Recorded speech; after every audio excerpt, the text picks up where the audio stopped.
Hi guys, c'est parti pour la review de l'issue 179 de The Walking Dead.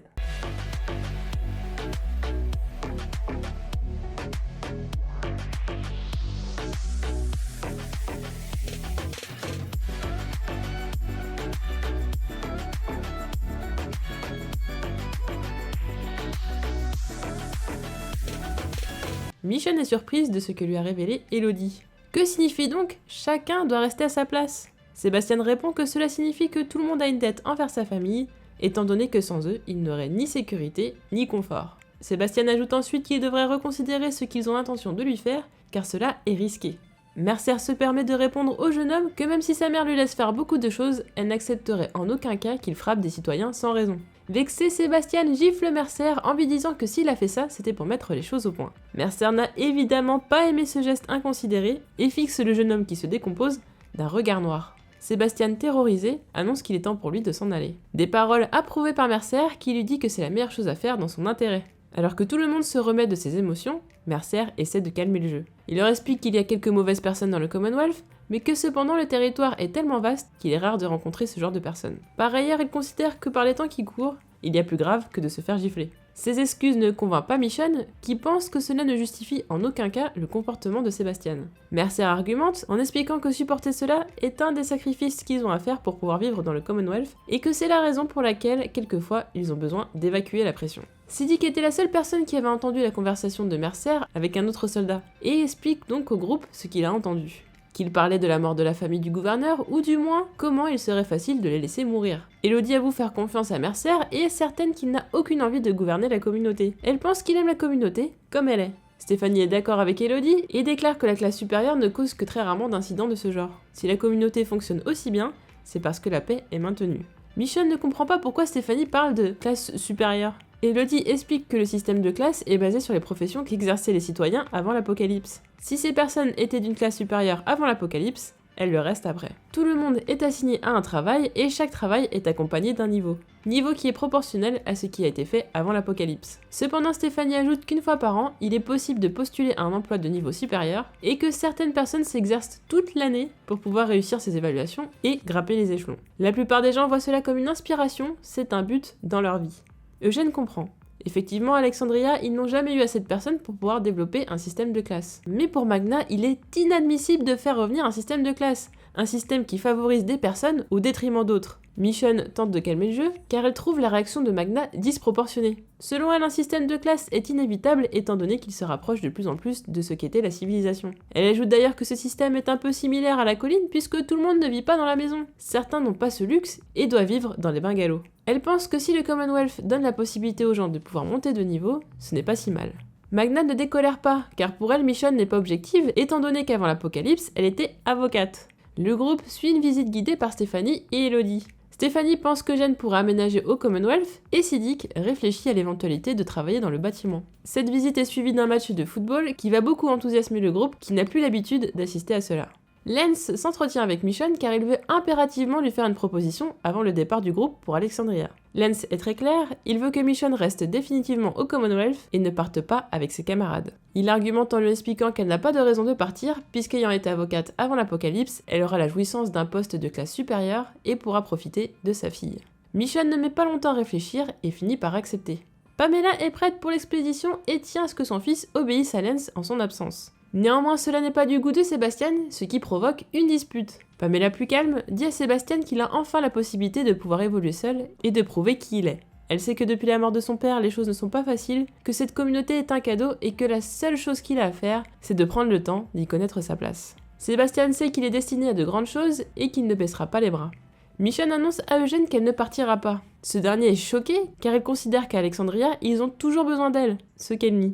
Michonne lui donne son sabre afin qu'il le remette à Rick. Selon elle, cet acte symbolique en dira long à Rick sur ce que signifie cet endroit pour elle. Elle ajoute que ce sabre ne représente ni ce qu'elle a été, ni ce qu'elle deviendra. Pendant que le groupe fait route vers Alexandria, Eugène et Siddiq ont une discussion. Siddiq a bien compris qu'il se passait quelque chose entre Eugène et Stéphanie. Eugène explique que pour le moment, ils sont toujours amis, mais que les choses pourraient évoluer, ce qui permettrait de pouvoir augmenter le taux de naissance.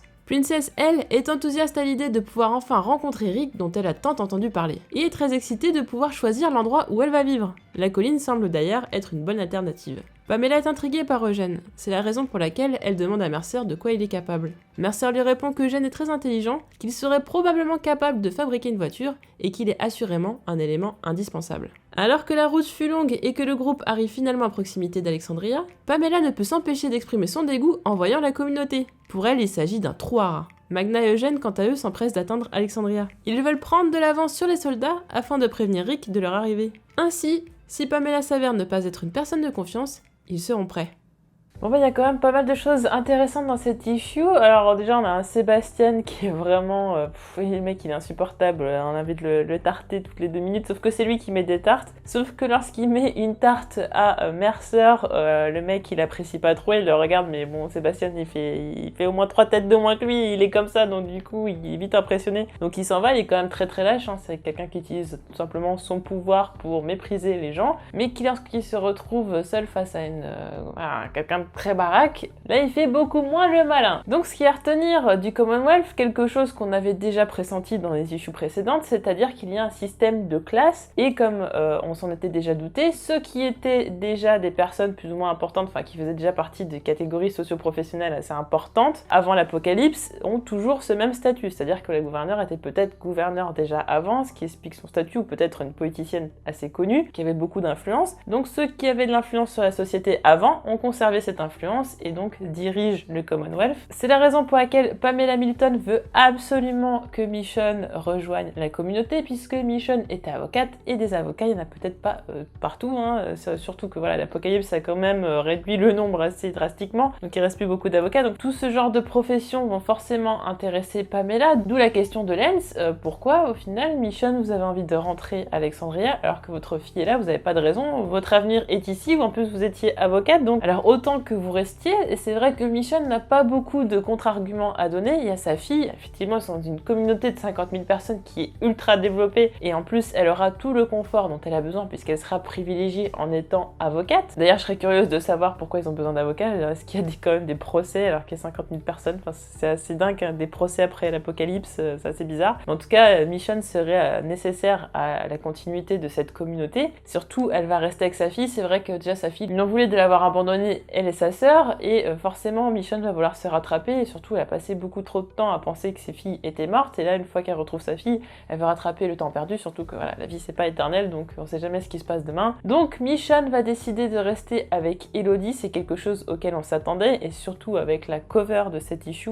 sur laquelle on voyait Eugène avec le sabre de Michonne. Michonne qui va donc, ce qui me déçoit un peu, mais ce à quoi je m'attendais très clairement, c'est que Michonne n'allait pas dire adieu à Rick d'elle-même, c'est-à-dire que la dernière fois qu'elle a vu Rick, ça se sentait que c'était des adieux et qu'elle allait jamais revenir. Alors effectivement on pouvait penser à ce moment-là qu'elle allait mourir ou quoi que ce soit, mais une fois qu'on a vu comment prenait la tournure des choses, on sentait bien qu'elle allait vouloir rester avec sa fille, donc pas vraiment d'adieu réel. Néanmoins elle donne symboliquement son sabre à Eugène pour qu'il le remette à Rick, et effectivement Rick, lorsqu'il verra le sabre, comprendra directement que Michonne a de très bonnes raisons de rester au Commonwealth, et puis bon de toute façon il sait très bien que sa fille est en vie, voilà, il va pas les contredire, il comprendra sans aucun problème que Michonne reste là-bas, il le comprendra, mais il sera très triste parce que quand même Michonne c'était sa meilleure amie. En plus on voit que Pamela Milton est intéressée aussi par Eugène, en plus la personne qui est avec elle dit oui mais le mec il est tellement intelligent, il est capable de construire une voiture, enfin il peut faire tout un tas de choses, c'est quand même lui qui a apporté le confort à Alexandria, il est parti de pas grand chose et il a fait quand même une ville qui est vivable avec quand même du confort, tout ça, même si Pamela trouve que c'est trop moche et que c'est un truc de pecno. Pour eux c'est vraiment une vie qui a été confortable et tout ça, et ça c'était quand même en grande partie grâce à Eugène. Donc Eugène aussi serait dans les petits papiers du Commonwealth, Eugène qui commence à nouer une relation assez intéressante avec Stéphanie. De toute façon on sentait qu'il y avait quand même une grande proximité entre ces deux personnages par justement les dialogues par la radio, donc là ça crée quand même pas mal de choses parce qu'ils ont dû apprendre à se connaître au fur et à mesure, sans trop en dire, mais voilà, maintenant ils peuvent rentrer dans les détails. D'ailleurs on a Stéphanie qui veut lui montrer son appartement pour lui montrer soi-disant voilà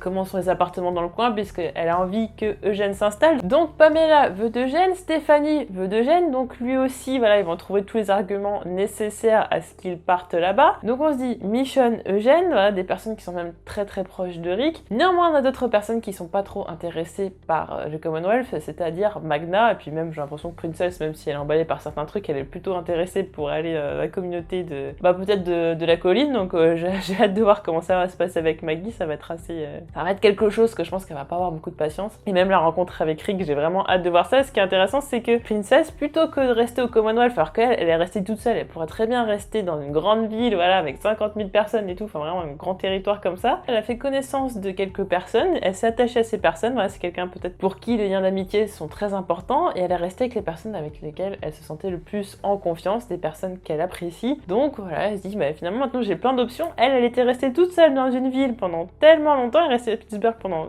très longtemps toute seule. Je pense qu'elle devait se parler à elle-même, enfin ça va être quelque chose d'assez triste. Maintenant, voilà, elle va rencontrer tout un tas de gens, voilà, le monde s'ouvre aussi pour elle, même si elle est impressionnée par le Commonwealth, voilà, elle va avoir plusieurs communautés, et elle aura le choix d'aller où elle veut, et ça c'est quand même un sacré luxe. Magna, elle, n'est pas super emballée par le Commonwealth, et ça se comprend parce que effectivement dans l'Apocalypse, on se disait que tout le monde allait revenir à égalité, tous les gens allaient être égaux, puisque de toute façon, plus personne n'a quoi que ce soit, sauf que l'influence est quelque chose qui peut toujours perdurer, apparemment, et effectivement, que ce soit à la colline, à Alexandria, au royaume, il n'y avait pas de système de classe, hein. Par contre, bon, ça existait au sanctuaire, parce que voilà, Negan c'est Negan, mais sinon, on découvre qu'après l'Apocalypse, il y a maintenant des systèmes de classe, et effectivement, oui, dans toutes ces communautés-là, il n'y avait pas assez de monde pour que ce soit le cas, parce que comme le dit Pamela Milton, il faut quand même faire régner l'ordre, et pour faire régner l'ordre, il faut qu'il y ait des personnes au-dessus et des personnes en dessous. Le problème étant que ce qui dérange Magna, ce sont plutôt les inégalités, c'est-à-dire ceux qui ont des privilèges et ceux qui n'en ont pas, ceux qui ont plus et ceux qui ont moins. C'est plutôt ça le problème, plutôt que des gens qui dirigent et d'autres qui ne dirigent pas, parce que tout le monde n'est pas fait pour ça, mais c'est surtout le problème des inégalités, que ce soit en termes de confort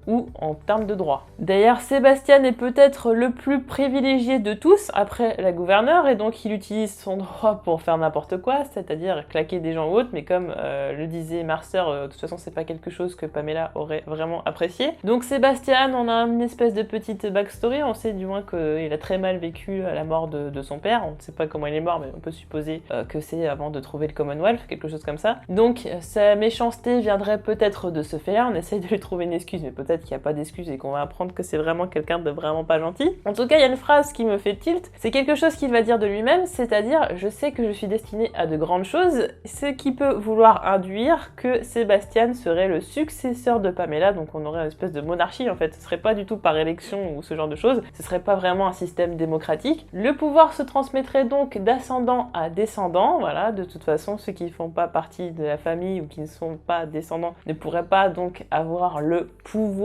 suprême, entre guillemets. Ce qui veut dire que si Pamela meurt, et là en plus elle est sur les routes et tout ça, bon, je pense pas que ça tourne mal à ce point-là Alexandria pour qu'il se retrouve à la tuer, ça m'étonnerait, mais si par accident il se passait quelque chose et que Pamela venait à mourir, on aurait le petit enfoiré là, qui est pas très sympa du tout, hein, qui claque tout le monde à tire-larigot, qui deviendrait donc le gouverneur du Commonwealth, alors que Mercer avait dit, mais de toute façon le Commonwealth c'est grand, donc même s'il y a des petits enfoirés comme lui, c'est tellement grand que vous risquez pas de le rencontrer tous les 4 matins. Sauf que le problème c'est que si c'est lui qui devient le gouverneur, c'est pas du tout la même chose. Et là, ça peut expliquer tout un tas de choses. Je pense que c'est vraiment ce qui va arriver, c'est-à-dire que je pense qu'il va effectivement arriver quelque chose à Pamela, que Sébastien va détenir le pouvoir, et que Mercer, alors qu'il disait qu'il essayait d'évacuer la pression en disant oui, de toute façon, on aimerait bien qu'il meure, on n'a même pas bougé le petit doigt pour qu'il meure ou quoi que ce soit, il s'avérerait que le fait que lui, il respecte Pamela si jamais elle meurt et que c'est le fils qui respecte pas du tout qui devient gouverneur, là il pourrait vraiment mettre sa menace à exécution, c'est-à-dire soit tuer Sébastien, soit faire en sorte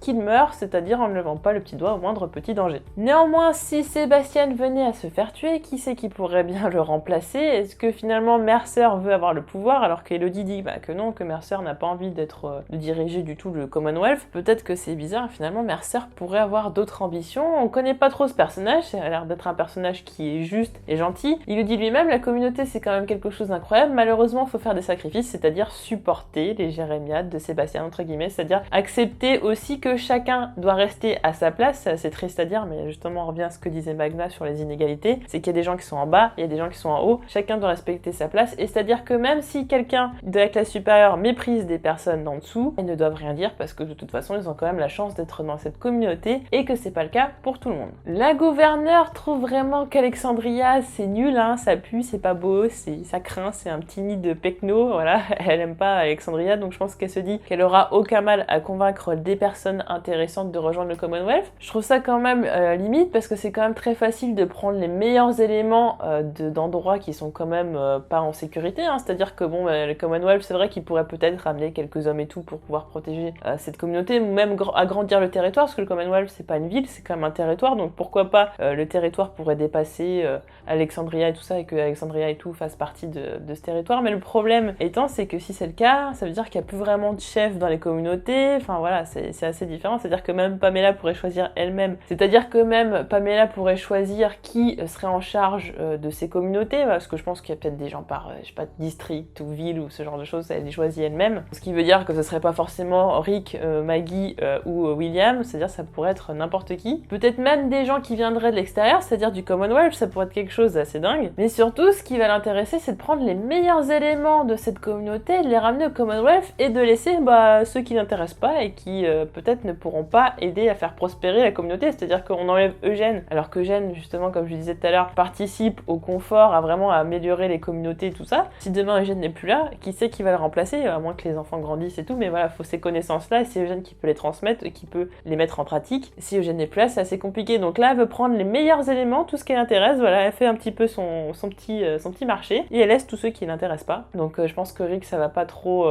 il va pas du tout apprécier parce que là elle a pris sa meilleure amie, elle va prendre encore un de ses amis proches, enfin si ça arrive, ça va être très très difficile, donc je pense que la confrontation elle va être assez terrible, mais déjà rien que la réaction de Rick qui va apprendre qu'il y a 50 000 personnes regroupées sur un territoire et tout, qui sont en sécurité, qu'il y a un système de classe, qu'il y a une armée, qui sont plutôt d'ailleurs bien équipés, que les gens revivent un petit peu comme avant. Et d'ailleurs c'est ce que disait Michonne, elle disait que c'était difficile d'éviter un système de classe étant donné que plus ça va et plus on revient vers une civilisation normale. Donc voilà, j'ai hâte de voir la réaction de Rick. D'ailleurs ce qui est intéressant c'est que Eugène et Magna se dépêchent d'aller à Alexandria pour prévenir Rick, parce que bon, Rick il va voir voilà, ses compagnons avec une armée énorme, peut-être qu'il va se dire qu'il y a une menace potentielle et donc va peut-être se mettre à attaquer, surtout se défendre. Évidemment Eugène veut absolument prévenir Rick, et ne serait-ce que par preuve de confiance, je pense que vraiment Eugène veut vraiment que Rick sache avant que les autres arrivent, voilà, comme des envahisseurs directement vers Alexandria, il veut vraiment le prévenir. C'est la moindre des choses. Eugène pense que ce sont des gens de confiance, mais il a quand même un léger doute, et c'est aussi pour cette raison qu'il va voir Rick, parce qu'on sait jamais, au moins qu'il puisse se préparer si ce sont pas de bonnes personnes. Et Eugène est tellement confiant qu'il dit,